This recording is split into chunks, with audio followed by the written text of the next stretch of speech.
Hi, this is Jan Beta again. Another repair video. This time, well, it's an iPhone that looks like this. The screen is totally cactus. Yeah, I've done this before, so I hope I can give you some tips on how to change the display and the little fingerprint sensor here on an iPhone 5S, which this is.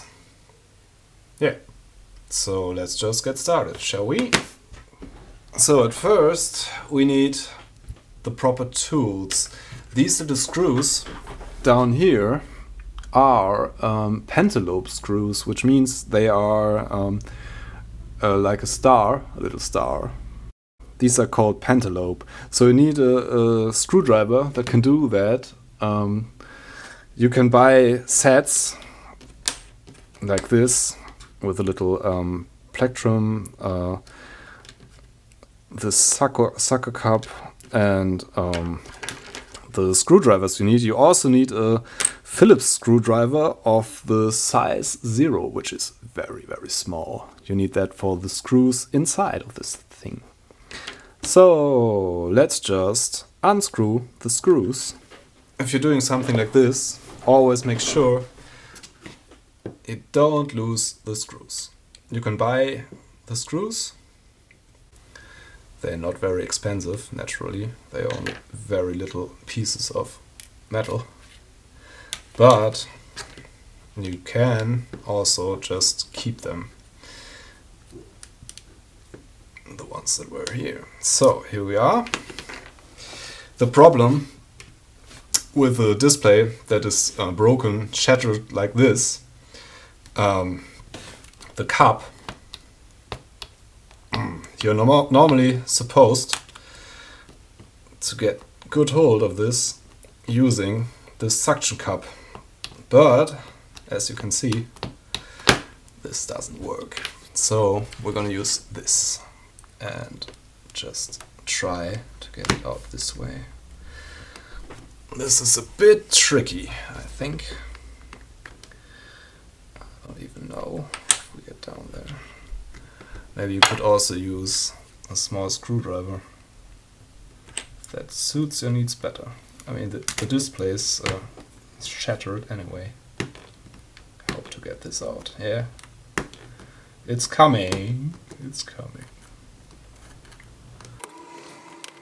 So now you have to take care that you not only take the glass part, but the whole thing, which is hidden here.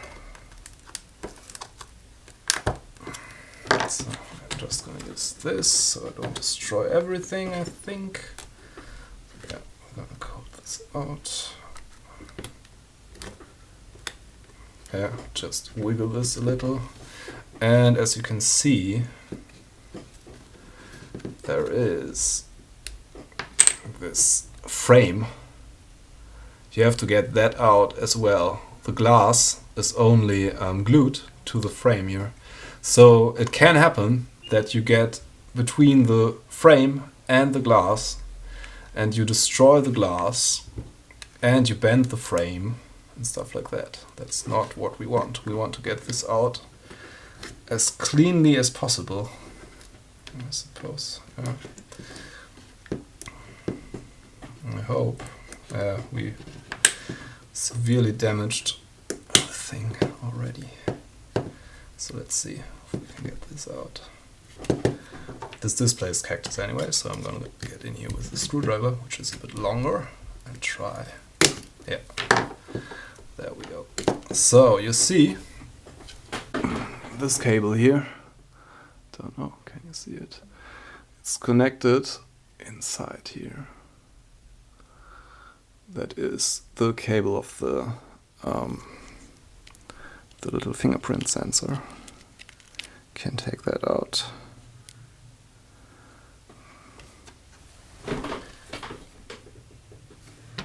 So we need a spudger, which also comes in these sets,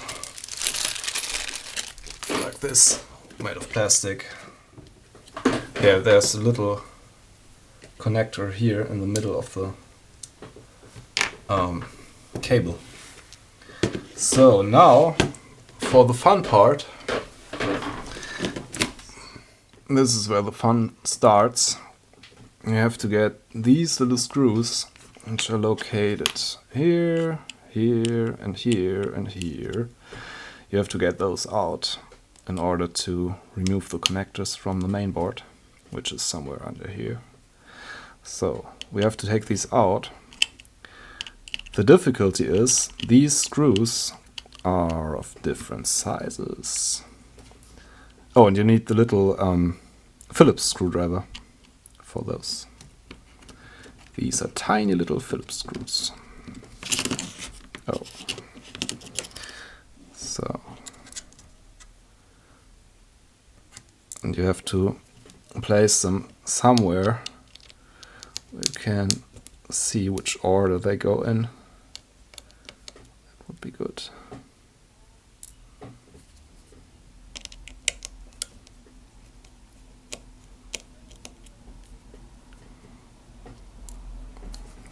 Because I think the ones on the top here are a bit longer than the other ones.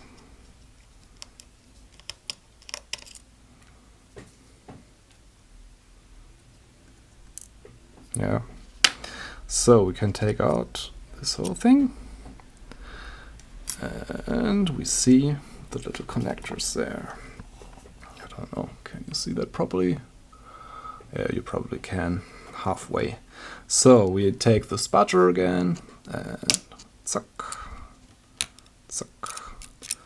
There are 3, I think. This one. Yeah, that's the last one. So now this is the whole display assembly with a frame and the little fingerprint sensor here and the camera and microphone, and what's also in here in this part is the little lighting sensor that sees how bright the brightness sensor, how bright the surrounding of the telephone is, and also sees if you are holding it against your cheek and making a phone call, so it can dim the display. So if this thing is gone or wrongly assembled, you can't use the automatic brightness control. You can't. The display won't switch off if you hold it against your head. Yeah, you can see those little connectors here. These are tiny, but nevertheless, don't be too afraid because they are really sturdy for the size. That's why they are used in things like this. Yeah, so basically, let's get out the new display. So here's the new display. Looks nice, except for some fingerprints. The guy I got this from glued the stuff here with some tape. So I'm gonna clean that off with some alcohol, I think, first. Hope this doesn't damage the thing.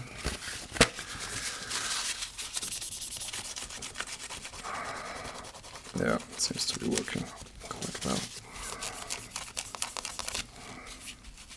Smells nice. Did I mention that I like the smell of isopropanol? Probably the only human being that does. But I'm not sure about that. If you like the smell of isopropanol alcohol, you can write it in the comments, and yeah, I'm gonna be a bit less afraid of humanity, I think. So, this is supposed to be working. I don't know. So, what we're gonna do is to take the old fingerprint sensor and affix it here so that we can use the Touch ID stuff, because the sensor here, the sensors are coupled to the mainboard, and they don't work. If you change this from another unit to another unit, they won't work, because they have a little code and they see if they are being replaced, so that no one can fuck with Touch ID, I think was the plan originally, until some German hacker group came and fooled this thing with a fingerprint from a glass of wine that someone drank, and yeah, you probably know the story. It isn't all that safe, but it's a very convenient feature, I must say. So yeah, let's just exchange this so it'll work on the new one.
There's this little plastic nose where this goes into, and you have to hold it down a bit and screw this screw to the right place, I guess.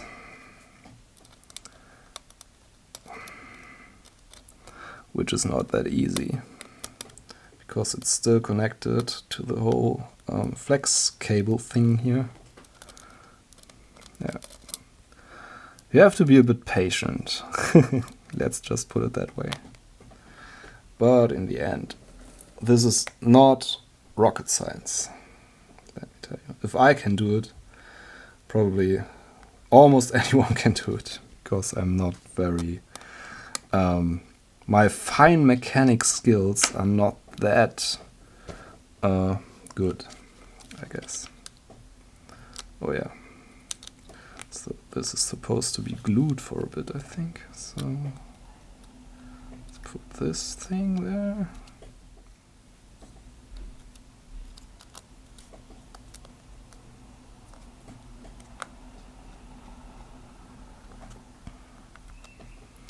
Yeah, one basic skill is to always turn screws like this a bit in the wrong direction, in the left, to the left, in this case.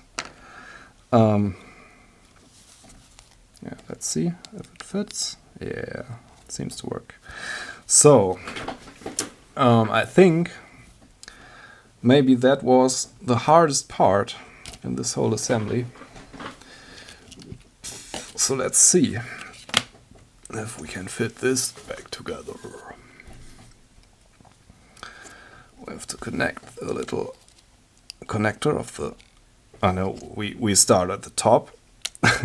You basically have to do this in the reverse order, like naturally. I was a bit too impatient.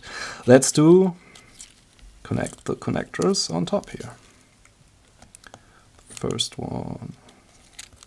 It's a bit fiddly, so to say. It's not just a bit fiddly, it's hell of a fiddle. But as you will soon see, yeah, they fit perfectly, and you maybe have to wiggle a bit and be patient again. But these connectors fit. So now we can reinsert this thing, which goes in something like this. The screws have to be reinserted here for the display. So I suppose I have to put them on the screwdriver.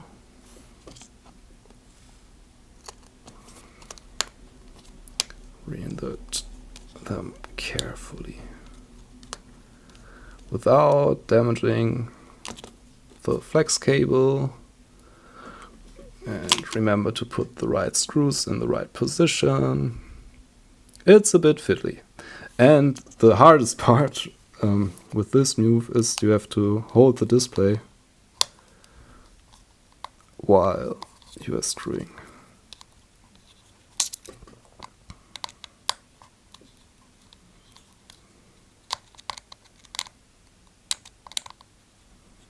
So that went quite smoothly. The other ones, that's why I always let down, because I positioned the screws on the little screwdriver here, which I magnetized a bit, which you should also do, because it helps a lot with holding little screws. So I have this reassembled.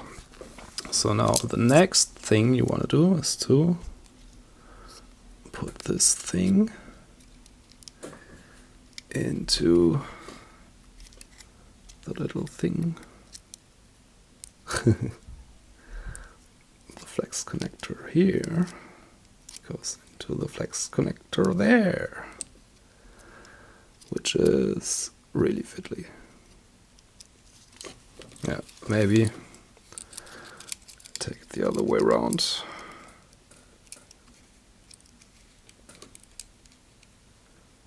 And I don't really get it out there. Yeah. This always looks kind of easy in the videos, you see. So now we have to make sure that the little flex cable is bent in the right order. It's bent twice. So we insert this on the top at first, I think. And it should fit really snugly and tightly. Can wiggle a bit. Maybe. And it should fit really good. So here.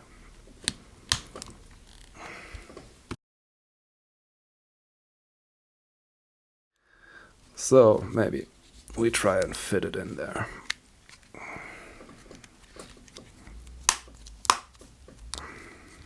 Yeah, that sounded better. So yeah. It's still saying hello all the time. That's nice of the phone. So let's just get this off. This is the finished thing. I think we just have to put in the little screws on the bottom. Yeah. This looks good. So let's reinsert the little screws we put aside with the other screwdriver, the Pentalobe thing. I basically got it, and now I have a new, good as new phone. So thank you for watching. I'm Jan Beta. Yeah, like this, subscribe. There are gonna be more videos repairing stuff, and yeah. This is not rocket science. If I can do it, you can do it. I'll link in a few tips. I'll post a few tips for you below this video, and yeah. See you next time.